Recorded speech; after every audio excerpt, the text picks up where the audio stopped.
नमस्कार प्यारे दोस्तों, इस अति महत्वपूर्ण वीडियो में आप सभी का तहे दिल से एक बार पुनः हार्दिक स्वागत है।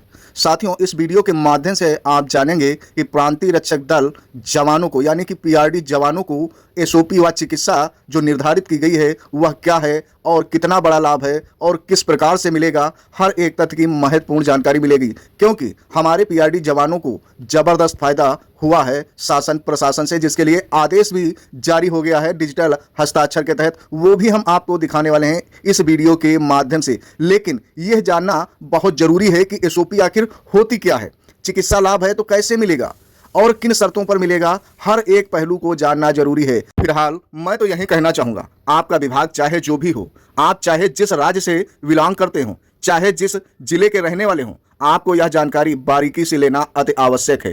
क्योंकि आज इनको मिल रही है, कल आपको मिल सकती है। यदि यह लाभ आपके पड़ोसी को भी मिल रहा है तो किन शर्तों पे मिल रहा है और क्या लाभ मिल रहा है, ये भी जानने की आवश्यकता अति महत्वपूर्ण होती है। क्योंकि आपकी जानकारी ही आपको जागरूक बनाती है। जब आप जागरूक होंगे तभी दूसरे को जागरूक रख सकते हैं, दूसरे को जानकारी दे सकते हैं और अपने परिवार को जो है महत्वपूर्ण जानकारी से अवगत करा सकते हैं। बहुत से पीआरडी जवान हमसे शिकायत भी करते हैं कि जो है चैनल पर फेक न्यूज़ दी जाती है या झूठी जानकारी दी जाती है या गैर राज्य की जानकारी दी जाती है। तो हम आपको बता दें कि हमारी वीडियो में दी गई जानकारी 99% सत्य होती है। 1% कहीं भी मिस्टेक हो सकती है, लेकिन हम यही पूरी प्रक्रिया रखते हैं कि 100% सत्य रहे, कोई भी हमारा दर्शक गुमराह न हो किसी भी जानकारी से। साथ ही हमारे अन्य प्रदेश की न्यूज़ देने का महत्वपूर्ण कारण यह है कि आप लोग जागरूक बने। जितनी ज़्यादा जानकारी आपको होगी उतना बड़ा लाभ अर्जित करने के लिए आप संघर्षरत रहेंगे।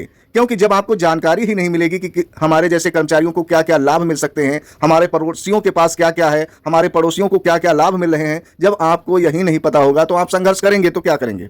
इसलिए जानकारी बहुत जरूरी होती है। कहते हैं समाज झोपड़ी में रहता है उसको दर्द नहीं होता है, लेकिन यदि वहीं एक महल बन जाए तो उसको दर्द होने लगता है और महल की आकांक्षाएं बढ़ने लगती हैं। यानी दूसरे के सुख को देखकर उसको दुख का आभास होता है। अगर सब एक समान हो तो उससे दुख का आभास नाम मात्र का होगा, लेकिन यदि एक अमीर हो बाकी गरीब हो तो उन गरीबों को कहीं ना कहीं कष्ट होता है। तो ऐसे में जानकारी रखना और दूसरे को मिलने वाले लाभ की अति महत्वपूर्ण जानकारी रखना बहुत ही जरूरी हो जाता है। तो आइए बगैर देरी किए आपको इस महत्वपूर्ण जानकारी की ओर लेकर चलें। उससे पहले आप सभी से विनम्र निवेदन है कि हमारे दिशा राइट चैनल को अभी तक जिन दर्शकों ने सब्सक्राइब नहीं किया है तो वो प्लीज सब्सक्राइब अवश्य कर लें। तो प्यारे दर्शकों, आपको बता दें कि एसओपी का मतलब होता है मानक संचालन प्रक्रिया। यदि कोई स्वीकृति मिली है किसी विभाग के द्वारा किसी भी आदेश की या किसी भी लाभ की, तो आपको बता दें कि उसके कुछ मानक व शर्तें निर्धारित होती हैं, जिसको हम कहते हैं एसओपी यानी संचालन प्रक्रिया। जो मानक होते हैं उसे हम एसओपी कहते हैं। दैट्स ऑल, आपको समझ आ गया होगा।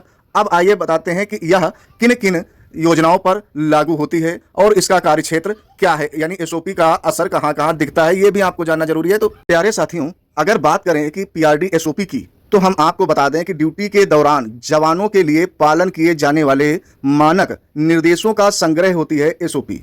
यह अलग अलग प्रकार की ड्यूटी जैसे कानून व्यवस्था, चुनाव, आपदा राहत, मेला, वीआईपी सुरक्षा ड्यूटी आदि के अनुसार एसओपी में कुछ अंतर भी माने जा सकते हैं, लेकिन सामान्यतः इनमें निम्न प्रावधान शामिल होते हैं, जैसे ड्यूटी पर समय से उपस्थित होना, अधिकारी के आदेशों का पालन करना, वहीं निर्धारित वर्दी पहनना, पहचान पत्र और आवश्यक उपकरण के साथ ड्यूटी करना।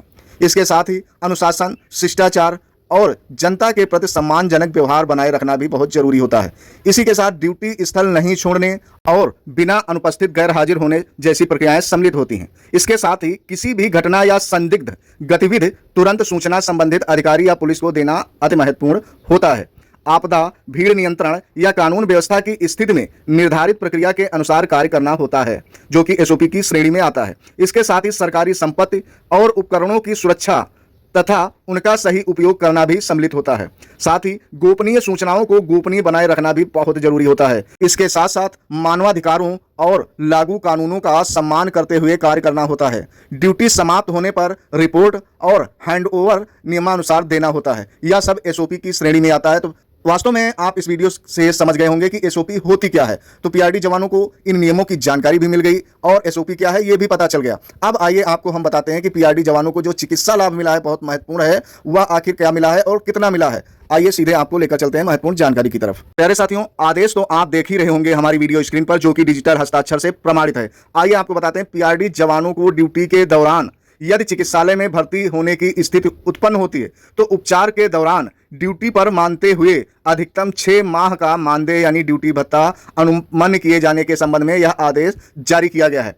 आपको बता दें फिलहाल अभी यह आदेश जो है उत्तराखंड के लिए जारी हुआ है। इसके अंतर्गत प्रांतीय रक्षक दल के स्वयंसेवकों की कार्य प्रणाली को देखते हुए पीआरडी जवानों को ड्यूटी के दौरान यदि चिकित्सालय में भर्ती होना होता है यानी यदि कोई जोखिम होता है तो वह भर्ती होते हैं तो उपचार के दौरान ड्यूटी पर मानते हुए अधिकतम 6 माह का मानदेय उन्हें अनुमन्य किया जाएगा यानी कि दिया जाएगा, जिसकी स्वीकृति इस आदेश के तहत प्रदान की गई है, वो भी एसओपी के तहत। अब आपको बता दें कि पीआरडी स्वयंसेवक यदि ड्यूटी या प्रशिक्षण के दौरान बीमार होते हैं या कोई जोखिम होता है तो इन पेशेंट के रूप में यदि वह भर्ती होते हैं तो ऐसे में मुख्य चिकित्सा अधिकारी या चिकित्सा अधीक्षक द्वारा भर्ती होने व स्वस्थ होने घोषित किए जाने की अवधि जो है सेवा काल में 6 माह से अधिक नहीं होगी।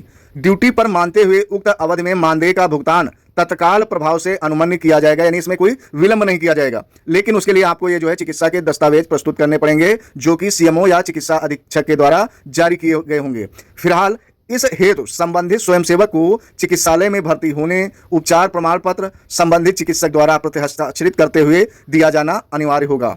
6 माह की उक्त अवधि से संबंधित विवरण संबंधित विकास खंड के क्षेत्रीय युवा कल्याण एवं प्रांतीय रक्षक दल अधिकारी द्वारा पंजिका तैयार कर सुरक्षित रखा जाएगा। पंजिका यानी कि पत्रावली।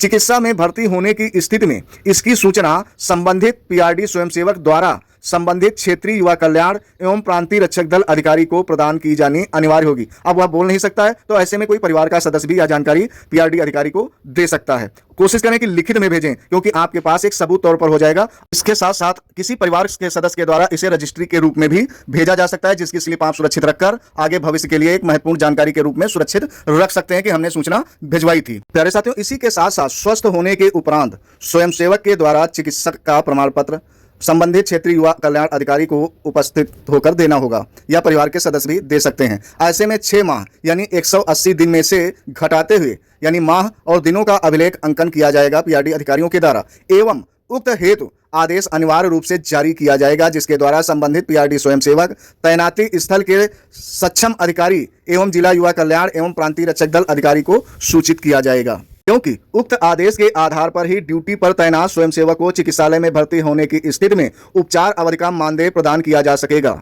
विभागीय ड्यूटी पर तैनात स्वयंसेवक को विभाग द्वारा एवं गैर विभागीय ड्यूटी पर तैनात स्वयंसेवकों को संबंधित विभाग द्वारा मानदेय का भुगतान किया जाएगा। ऐसे में यह स्पष्ट होता है कि यदि आपकी गैर विभागीय ड्यूटी है और आप वहां तैनात हैं तो ऐसे में गैर विभाग जो है जो संबंधित है वह मानदेय का भुगतान करेगा, जिसे पीआरडी अधिकारी जो है आदेश के तहत कराएंगे। इसके साथ ही इसमें लिखा गया है कि विषयगत 6 माह की अवधि लेखे में तैयार की गई पंजिका में चिकित्सक द्वारा प्रदत्त प्रमाण पत्र एवं उक्त के उपरांत जारी आदेश को अनिवार्य रूप से संलग्न कर सुरक्षित रखा जाएगा। पीआरडी स्वयंसेवकों को उक्त सुविधा ड्यूटी में तैनात होने की स्थिति में उनकी संपूर्ण सेवा अवधि में अधिकतम 6 माह यानी कि 180 दिन ही प्रदान की जाएगी। साथ ही यह आदेश वित्त विभाग के कंप्यूटर जनित पत्र संख्या 1/412692 के तहत 12 जुलाई 2026 को जारी किया गया है प्रदत्त सहमत के द्वारा। इसको जारी करने वाले विशेष प्रमुख सचिव का नाम है अमित कुमार सिन्हा। फिलहाल इस आदेश की प्रतियां संबंधित समस्त विभागों को प्रेषित कर दी गई हैं, जिससे किसी प्रकार की असुविधा होने वाली नहीं है। तो आई होप हमारी यह अति महत्वपूर्ण वीडियो आप लोगों को अवश्य पसंद आई होगी। तो यदि वीडियो आपको अच्छी लगी है तो प्लीज इस वीडियो को लाइक अवश्य कर दीजिए, साथ ही अपने दोस्तों को शेयर भी कर दीजिए और जो दर्शक पहली बार आए हैं वह सब्सक्राइब जरूर कर लें। फिलहाल ऐसी ही वीडियो आप सभी के लिए हम लाते ही रहेंगे। फिलहाल आज की वीडियो में यहीं तक, पुनः एक नई वीडियो के साथ यूं ही हाजिर होंगे। तब तक दीजिए विदाई। जय हिंद, जय भारत। समस्त दिशा के प्यारे दर्शकों।